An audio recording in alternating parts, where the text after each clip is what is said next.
تنہائی جو ہوتی ہے نا جی، اس لیے ہوتی ہے اللہ تعالیٰ نے انسان کو تنہا پیدا کیا ہے۔ ہم اپنے نفسوں کے اندر تنہا جی رہے ہوتے ہیں، اسی تنہائی کی وجہ سے ہمارے اندر ایک خلا پیدا ہو رہا تھا، ایک وائڈ پیدا ہو رہا تھا، ایک سپیس پیدا ہو رہی ہوتی ہے۔ اس کا تجربہ کر لینا، کسی دن بیٹھ جائے کوئی آدمی، بیٹھ کے تجربہ کر کے دیکھے ذرا، تھوڑی دیر کے لیے نہ سوچے، کسی تھاٹ کو سٹیئر نہ کرے تو اسے بے چینی ہونے لگ جاتی ہے، اسے ایسے لگتا ہے کہ کوئی چیز سم تھنگ از مسنگ۔ تو یہ جو خلا ہوتا ہے تنہا رہنے کا کہ میرے پاس اب کرنے کے لیے کیا ہے، کچھ بھی نہیں ہے، انگیجمنٹ بھی نہیں ہے، کسی کی محبت بھی نہیں ہے، نوکری نہیں ہے، پیسہ نہیں ہے میرے پاس، بچے نہیں ہیں میرے پاس، یہ جو نہیں ہے نہیں ہے نہیں ہے، یہ نہیں ہے وہ نہیں ہے، اس کی وجہ سے جو وائڈ پیدا ہو رہا تھا، ایمپٹی اسپیس جو اس کے اندر پیدا ہو رہی ہوتی ہے، اس کو فل کرنے کے لیے انسان کسی نہ کسی کی محبت میں پناہ لینا چاہ رہا ہے، کسی نہ کسی کی افیکشن میں، کسی نہ کسی کی اٹینشن میں پناہ لینا چاہ رہا ہے۔ اور ایک پائیدار محبت کے حصول میں سرگرداں ہر لمحے ناکام ہوتا ہوا انسان ہر آنے والے دن پہلے سے زیادہ تنہا اور غمزدہ ہوتا چلا جاتا ہے۔ یہ جو ہولناک تنہائی ہے اور یہ جو غم ہے انسان کو، کیونکہ اس دنیا میں اللہ کی یاد کے سوا کچھ نہیں رکھا، سب کچھ فانی ہے، مٹ جانے والا ہے۔ آپ کو نہیں پتا ہم اپنے روز و شب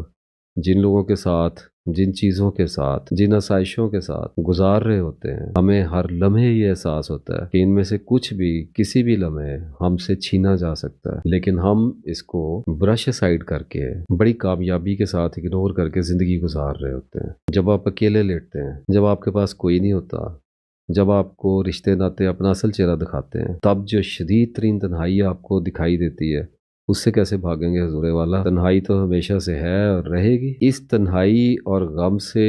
ہول کھا کے پہلے انسان جو ہے وہ رشتے ناتوں میں پناہ لیتا ہے، محبتوں میں پناہ لیتا ہے، اور جب ایک مخصوص عمر کو پہنچتا ہے، جیسے میرے جیسی عمر لگا لیں، 40-45 کی عمریں ہیں، تو جب مار کھاتا آتا ہے اور فیل ہوتا جاتا ہے، الٹیمیٹ فیلور میں ہوتا ہے، اپنی جذباتیت سے، حساسیت سے بھٹکا ہوا، روندا ہوا، دھتکارا ہوا، ایک انتہا پہ جانے کے بعد وہ یہ چاہتا ہے، اس کے اندر یہ طلب، یہ تمنا پیدا ہوتی ہے کہ وہ ایک مقدس محبت کا امیدوار ہو سکتا ہے، اللہ کی محبت کا امیدوار ہو سکتا ہے۔ جس بھی محبت پہ اپنے آپ کو جھونکا ہے، وہاں سے منہ کی کھائی ہے۔ محبت پہ انویسٹمنٹ کی، محبوب کا اصل چہرہ دیکھ لیا،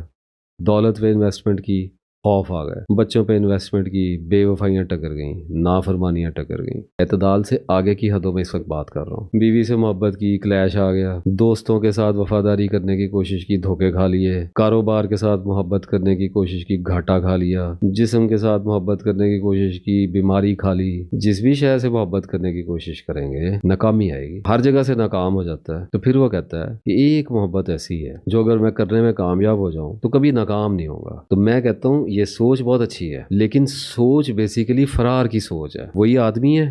وہی سب کچھ ہے، وہی پیٹرن ہے، وہی میتھڈ، وہی فارمولے کو اپنی اسی نیچر کو استعمال کرنا چاہ رہا ہے، اب روحانیت کے اندر آنا چاہ رہا ہے تاکہ اپنی ناکامی کے طوق کو گلے سے اتار سکے، تاکہ کچھ ہو سکے۔ جوانی میں عورت سے محبت، بڑھاپے میں اللہ سے محبت، کیا فرق کیا نکلا ہے ساری کہانی؟